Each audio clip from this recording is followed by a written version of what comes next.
आज आपण एका अशा माणसाच्या साम्राज्याची गोष्ट पाहणार आहोत ज्यानं खरं तर अशक्य वाटणारी स्वप्न बघितली, पण आपण त्याच्या यशाबद्दल नाही बोलणार. नाही, आपण लक्ष देणार आहोत त्या एका क्षणावर जेव्हा त्याचं सगळं काही जवळजवळ कोसळून उद्ध्वस्त होण्याच्या मार्गावर होतं.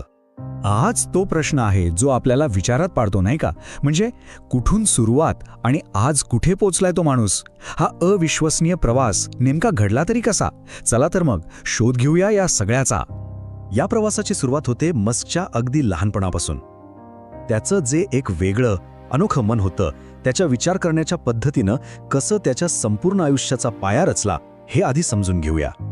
हे उत्तर आहे एका लहान मुलाचं ज्याच्या चुलत बहिणीला अंधाराची भीती वाटत होती. लहानपणापासूनच त्याचा जगाकडे बघण्याचा दृष्टिकोन भावनांवर नाही तर तर्कावर आणि भौतिकशास्त्राच्या नियमांवर अवलंबून होता. आणि गंमत म्हणजे याच स्वभावामुळे तो अनेकदा एकटा पडायचा. त्याचं बालपण खरंच सामान्य नव्हतं. विचार करा, वयाच्या 10व्या वर्षी त्याला कम्प्युटर मिळाला आणि जो प्रोग्रामिंग कोर्स शिकायला 6 महिने लागायचे तो त्यानं फक्त 3 दिवसात न झोपता पूर्ण केला.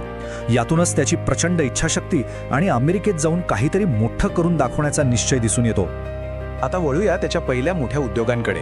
ही ती वेळ होती जेव्हा त्यानं फक्त लाखो डॉलर्स नाही कमावले तर व्यवसायाचे काही महत्त्वाचे आणि कठोर धडेही शिकले. भाऊ किंबालसोबत सुरू केलेल्या त्याच्या अहिल्या स्टार्टअप झिप2 मागची कल्पना एकदम साधी पण क्रांतिकारी होती. त्या काळात इंटरनेट नुकतंच बाळसं धरत होतं आणि यानं बरोबर ओळखलं की लोकांना व्यवसाय शोधण्याची पद्धत लवकरच बदलणार आहे. त्यानं थेट कागदी नकाशांनाच डिजिटल बनवून टाकलं. आणि मग काय, जेव्हा कॉम्पॅक्ट कंपनीने झिप2 विकत घेतलं तेव्हा वयाच्या अवघ्या 27व्या वर्षी मस्कच्या वाट्याला आले तब्बल $2.2 कोटी. तो एका रात्रीत करोडपती झाला होता. त्याचा पुढचा डाव होता X.com.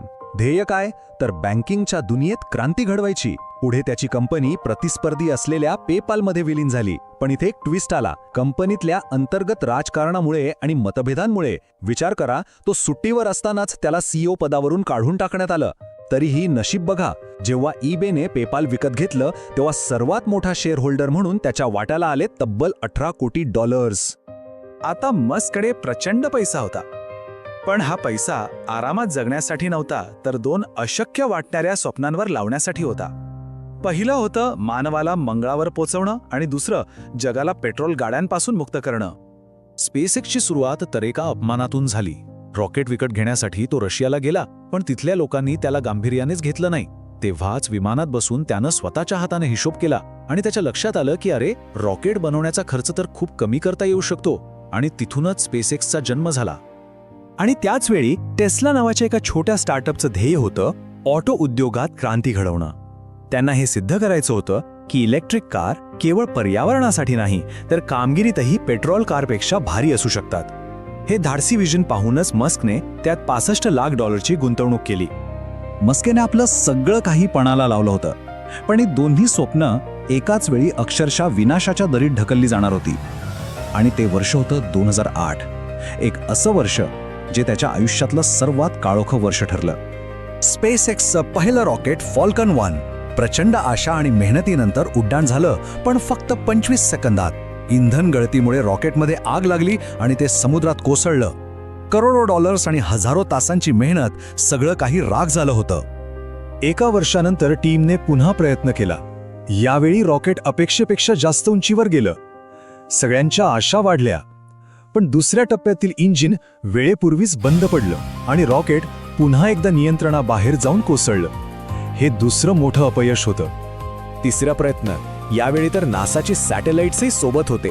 सगळ्यांना यशाची खात्रीच होती, पण एका छोट्याशा चुकीमुळे पहिला टप्पा दुसऱ्या टप्प्याला धडकला आणि रॉकेट हवेतच फुटलं. सलग 3 अपयश. आता कंपनी आणि स्वप्न दोन्ही संपल्यात जमा होतं.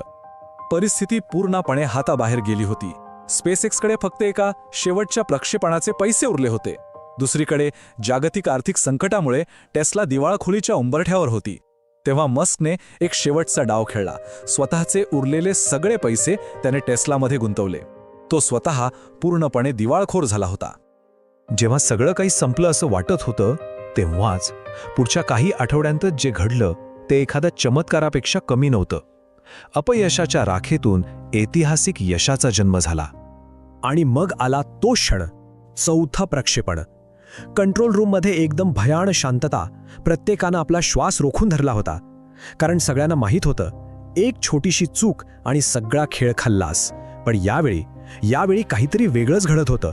एक एक टप्पा यशस्वी होत गेला आणि काहीच मिनिटात कंट्रोल रूममध्ये नुसता जल्लोष सुरू झाला, कारण फॅल्कन 1 पृथ्वीच्या कक्षेत पोहोचलं होतं. आणि हे करून दाखवणारी स्पेसएक्स जगातली पहिली खाजगी कंपनी ठरली होती. या एका यशाने सगळं चित्रच पालटून टाकलं. नासाने स्पेसएक्सच्या तंत्रज्ञानावर विश्वास दाखवला आणि आंतरराष्ट्रीय अंतराळ स्थानकावर माल पोहोचवण्यासाठी चक्क $1.6 अब्ज जीवनदायी कंत्राट दिलं. कंपनी वाचली होती. आणि चमत्कार अजून बाकी होता. ख्रिसमसच्या आदल्या दिवशी दिवाळखोरी जाहीर करण्याच्या काही तास आधीच टेस्लालाही गुंतवणूकदारांकडून $4 कोटी निधी मिळाला. दोन्ही कंपन्या ज्या काही दिवसांपूर्वी संपणार होत्या त्या आता वाचल्या होत्या. 2008च्या त्या निर्णायक क्षणांपासून मस्कने एक अवाढव्य साम्राज्य उभं केलं आहे, यात काहीच शंका नाही. पण यशाच्या या शिखरावर पोचताना त्याच्याभोवती अनेक वादही निर्माण झाले आहेत. त्याच्या प्रचंड संपत्तीचा अंदाज यावरूनच येतो की त्याची संपत्ती जगातल्या दुसऱ्या क्रमांकाच्या श्रीमंत व्यक्तीच्या जवळजवळ दुप्पट आहे. खरं तर त्याच्या कंपन्यांनी आणि नवोपक्रमांनी अनेक उद्योगांना पूर्णपणे बदलून टाकलं आहे. पुनर्वापरता येणारी रॉकेट्स असोत, इलेक्ट्रिक कार्सना मुख्य प्रवाहात आणणं असो, किंवा मग जगभर सॅटेलाइट इंटरनेट पोहोचवणं असो, ही त्याची काही मोठी उदाहरणं आहेत. पण या यशाची एक दुसरी गडद बाजूही आहे. कामाच्या ठिकाणी असलेला प्रचंड दबाव, ट्विटर विकत घेतल्यावर झालेली मोठी कर्मचारी कपात आणि त्याचे वादग्रस्त ट्विट्स, या सगळ्यामुळे त्याच्या व्यवस्थापन शैलीवर आणि अधिकारांवर नेहमीच टीका होते. या एका वाक्यात कदाचित त्याची संपूर्ण कहाणी सामावलेली आहे. त्याचं हेच तत्वज्ञान त्याला एकाच वेळी नायक आणि खलनायक दोन्ही बनवतं. आणि त्याचा हाच गुंतागुंतीचा वारसा आपल्याला विचार करायला भाग पाडतो की खरंच भविष्य घडवण्यासाठी कोणती किंमत मोजावी लागते.